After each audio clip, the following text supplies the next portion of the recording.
Hold up.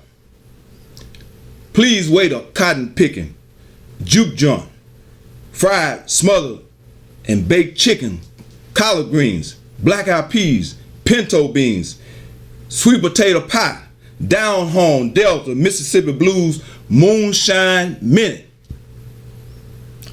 That's supposed to be an attention getter.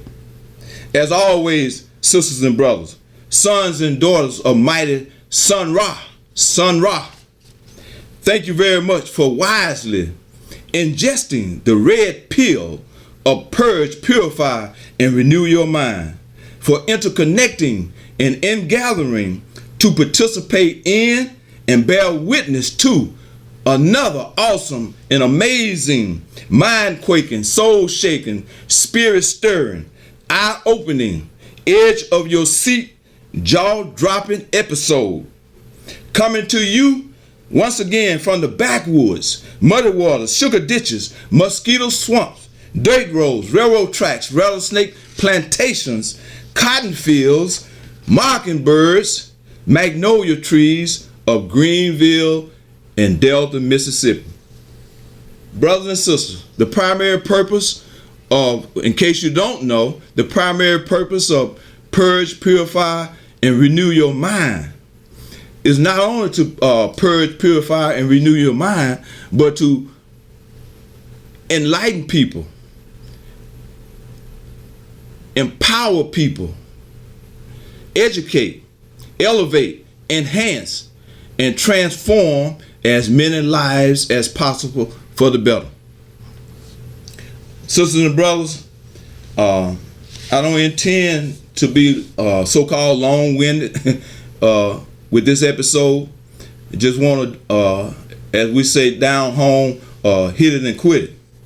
But our topic today is a quote from Dr. Martin Luther King Jr. And to me, it's a powerful quote or a statement. It is more than a quote or a statement. I mean, I received it once again from the ancestors, and the quote or the statement is this: as long as the mind is enslaved, the body can never be free. So I'm calling on the ancestors to allow me to be quick, but don't hurry. And the subject once again, as long as the mind is enslaved, the body can never be free. You may ask, well, what is the mind? So a brief working definition, a dictionary definition, is the mind. Quote, the mind is defined as a set of faculties, including cognitive aspects such as consciousness, imagination, perception, thinking, intelligence, judgment, language, and memory, as well as non-cognitive aspects, what we may call emotions and instincts. So that's a brief definition of the word mind. And I know some of you may be asking when you hear that quote of Dr. King, as long as the mind is enslaved, you know that, and that's a good question of what is the mind. As long as the mind is enslaved, the body can never be free. Wow. To enslave a people or someone is to force that person or people to so-called work for no pay, to obey commands, rules, regulations, and so forth and so on. And when that individual or a group of people are enslaved, they have lost their freedom. They have lost their freedom. And we know that the word freedom, these are just working definitions, means to be self-governing, self-ruling, sovereign, independent, autonomous, and is an expression of self-determination. And a quick meaning or definition of self-determination, I mean, you just look at the second principle of the so-called holiday called Kwanzaa, which is Kujashakalia. And Kujashakalia means, I'm reading from the book right now, and here's the book by one of our great scholars, Dr. Maulana Karinga. And the book is entitled The African American Holiday of Kwanzaa. But anyway, Kujashakalia, or self-determination, means this, as he defined it: to define ourselves, name ourselves, create for ourselves, and speak for ourselves instead of being defined, named, created for, and spoken for by others. That's self-determination. That's self-determination. That's what it means in simple terms to be free. A free person or free people, they define themselves, they name themselves, they create for themselves, and they speak for themselves instead of being named, defined, created for, and spoken for by others. So with that being said, ladies and gentlemen, brothers and sisters, it dawned on me that powerful quote by Dr. King: as long as the mind is enslaved, the body can never be free.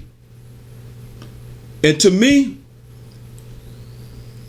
it's scientifically, spiritually, and mathematically impossible for an enslaved mind to do the works of a free mind. And many of you and most of you might be saying, and I know how we do, oh, my mind is not enslaved, or my mind is free. But I ask the question, when you look at African people, Aboriginal people, so-called black people, particularly and specifically here in the concrete jungles of North America, look at our historical experience. We come from a people who were brought from the continent of Africa. Enslaved ships, or ships that carried people who had been enslaved. Now, mind you, I'm aware that the research, when we go back far enough, and there are books, I'm thinking of Dr. Imhotep has a book with great scholarship, with great knowledge and truth and facts in that book. And the name of the book, The First Americans Were Africans. So even thousands of years, according to his figures, 70,000, 100,000 years ago, before we even have this thought about the slave ships, where we were here on the continent. So the first so-called Americans were Africans, but that's not what I'm talking about today. I'm looking at the Holocaust of enslavement, when the European powers got together and enslaved the people who were free. They were free mentally, they were free spiritually, they were free in terms of their psychology, and they operated with a free mentality. And what I'm alluding to, because they were not enshackled or enslaved mentally and spiritually, our ancestors, we the sons and daughters of, they made great and marvelous achievement with their free mind. So when we were, as a people, so-called enslaved, we were robbed of the knowledge of ourselves. We were robbed of the historical and spiritual knowledge and truth of ourselves. We were robbed of our culture, our total way of life. We were robbed of our languages, our mother tongues. We were robbed of the way of our family structures. We were robbed of our economics, the way we did so-called business, the way we traded, the way we bartered with one another. We were robbed of our political structures, the way that we engaged in politics, and the way our rules and regulations that guided us as so-called tribes and nations and empires. So when we were so-called enslaved and brought to the wilderness and concrete jungles of North America, we lost the freedom of our minds. And believe it or not, and I know most of us today, right now, we will be in denial. We are in denial that we have lost our way. We have lost the knowledge of ourselves. I mean, on the walls of ancient Kemet, that many of us call Egypt, is written. You can read a book called Stolen Legacy by Dr. George G.M. James. He wrote that book in 1954.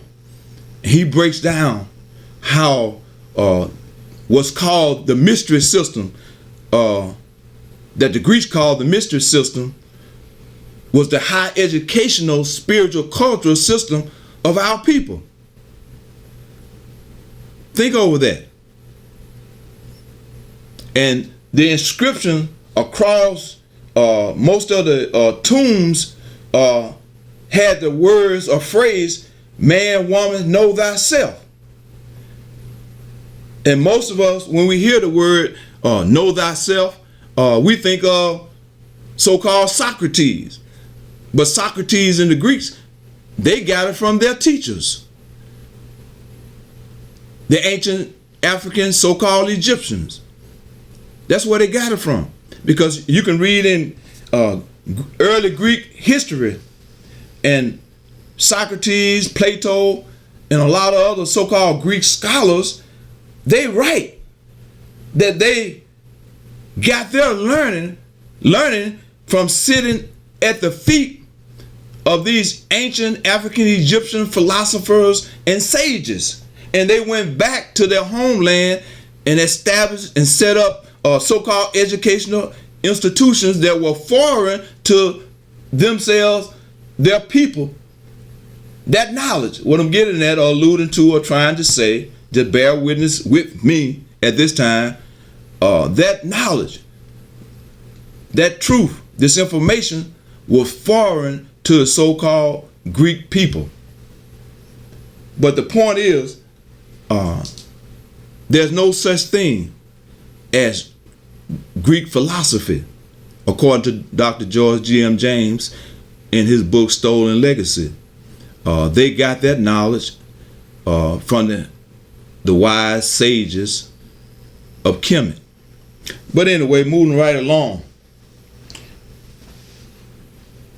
bear witness that we have been robbed of the knowledge of ourselves, and our minds are enslaved. We are enslaved, and we are in denial to that fact, to that truth. And when we examine the knowledge, information, the scholarship of many of our great teachers and leaders and guides right here in America. I mean, I'm thinking of the classic book, the Miseducation of the So-Called Negro by Dr. Carter G. Woodson. He wrote that book in 1933. The book is still in print, and the book is still relevant. The Miseducation of the So-Called Negro. And in that book, he demonstrates and illustrates how the so-called American system of education has been skillfully manipulated into being miseducation for us as a people. And basically, it's training. There's a vast difference between education and training. There's a vast difference between education and training. And we'll explore that differences in another episode. But just keep in mind that education and training are two different things. That education or that training is not education, and education is not training. Because true education of any people, any ethnic group, is based on their culture. So education for a particular people or any people is culturally based. And if that education, so-called education that a people are receiving, is not based on their culture, then it's miseducation. It's miseducation. And in a nutshell, the culture of any people is their mind, their mentality, is how they see themselves, how they relate to themselves, how they relate to nature, how they relate to the universe. So it's culturally based. But my subject, I'm still on it, even though it may appear to be that I'm not. As long as the mind is enslaved, the body can never be free. So we as a people, Aboriginal people, African people, so-called black people here in North America, our experience has enslaved our minds. Think over that. Think over that. It has enslaved our minds. Because we are the product of 300 or 400 or 500 years here in this country. And we were brought here and enslaved. There's no such thing as slavery. We were enslaved of a people. That means a people who have been robbed by force of their freedom. So to enslave a person or a people is not just a natural occurrence. Matter of fact, it's a crime. It's a crime. Think over that, brothers and sisters. Here's a book, and these are just some books just to that I'm just holding up and trying to substantiate the point that I'm trying to make. And many of you probably already familiar with these authors, particularly Dr. Naeem Akbar. His powerful book, Know Thyself. I mean, he demonstrates, he shows with his research, and really he chimes in, or he used as a premise or a basis of his psychological work, his gift that he has brought to us is based on the work of Dr. Carla G. Woodson, great work, a classic book that I mentioned earlier, The Miseducation of the So-Called Negro. Here's another book. Get these books and read further on the subject of what I'm endeavoring to bring forth on this episode, that our minds have been enslaved. And it should not be a shame in the game to acknowledge that our minds have been enslaved. Because once we acknowledge that our minds have been enslaved, then the healing can take place. Then we can untwist our minds. And then our minds can once again be restored to what's called freedom of the mind. And then once that freedom of the mind is effectively restored, then we can do, our bodies can do the things that a free mind does.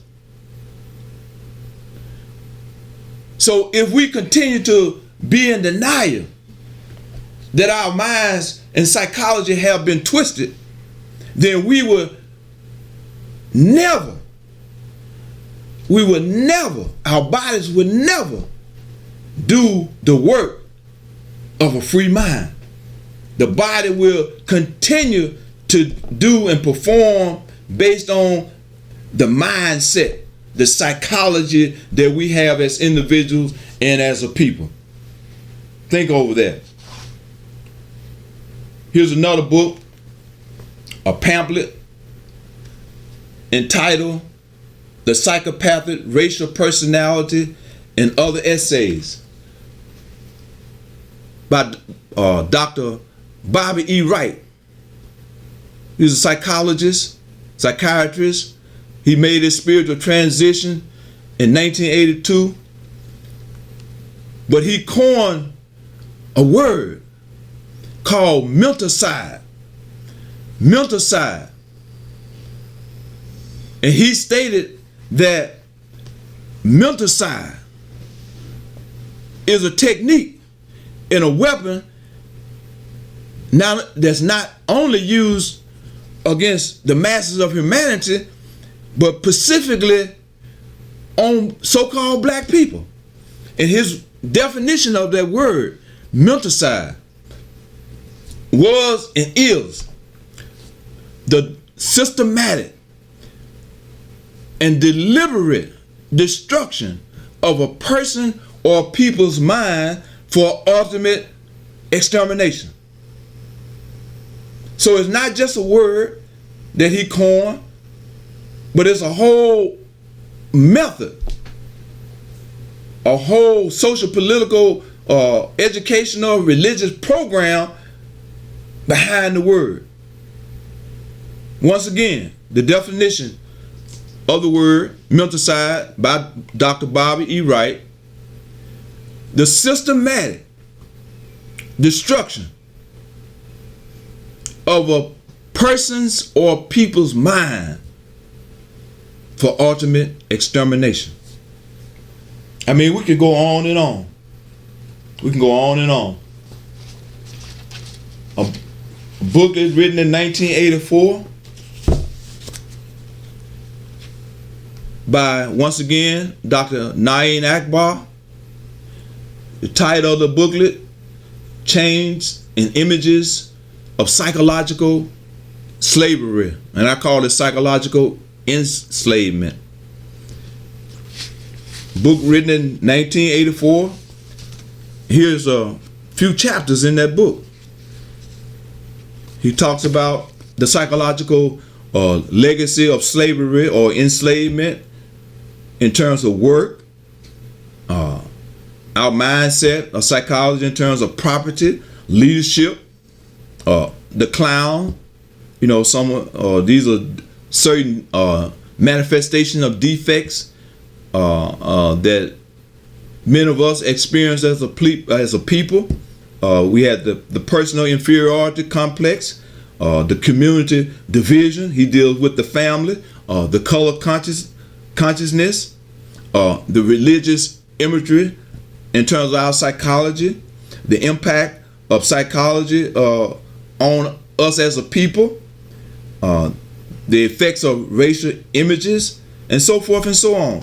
So what I'm getting at, the information, the documentation, the proof is there. The evidence is there. Our minds have been enslaved. And as Dr. King stated, as long as the mind is enslaved, the body can never be free. Many of us think about the so-called Willie Lynch syndrome, and whether one man named Willie Lynch existed or not, or whether one man named Willie Lynch wrote the booklet or not, is irrelevant, because it has been shown by some scholars that individual during the 1970s wrote the information contained in the booklet, the Willie Lynch syndrome. But what's important about the booklet and the information, that syndrome we experience, we manifest in our daily lives the syndrome of so-called Willie Lynch.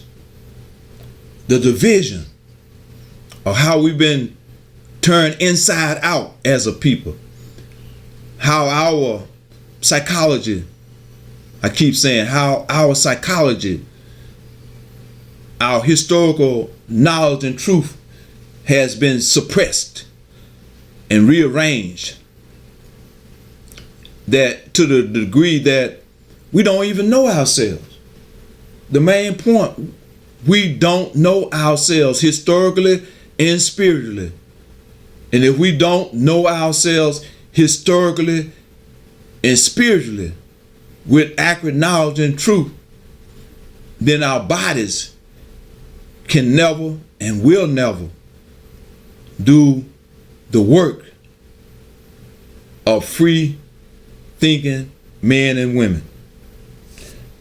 So with that being said, ladies and gentlemen, I hope I got the point across.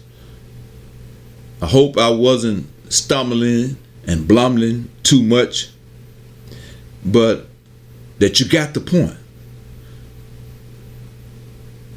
That's what's important, that you got the point, that we must wake up to the historical and spiritual truth of ourselves. We must become conscious, because the accurate historical knowledge of ourselves as individuals and as a people will wake us up. And if we are not woke, then that means from my perspective that we are still asleep. We are still asleep in the mental graves of ignorance, false ideals, beliefs, and concepts. And we are, as a people, we are mentally and spiritually asleep, or so-called dead in mental graves, because we don't know the accurate knowledge and truth of ourselves. That's mental and spiritual death. And put it in so-called Masonic terms, we've been hit in the head. We have been hit in the head. Think over that. We have social amnesia. Our minds have been twisted. And on that note, brothers and sisters, with all the above being said, and I hope it was said in a way that you understood. So in closing, I say once again, do not believe in anything simply because you have heard it. Do not believe in anything simply because it is spoken and rumored by many. Do not believe in anything simply because it is found written in your religious book, your spiritual books, or any book. Do not believe in anything merely on the authority of your teachers and elders. Investigate. Research yourself. Prove all things. Don't simply believe. Do not believe in traditions because they have been handed down by many generations. Everything that we done or did in terms of traditions may not be relevant right now. So distinguish the difference. Know the difference. But after observation and analysis, when you find that anything and everything is conducive to the good and benefit of one and all, then accept that, stand on that, and live that. Every shutout isn't closed, and every goodbye isn't gone. Amani Now Pendo. That's peace and love.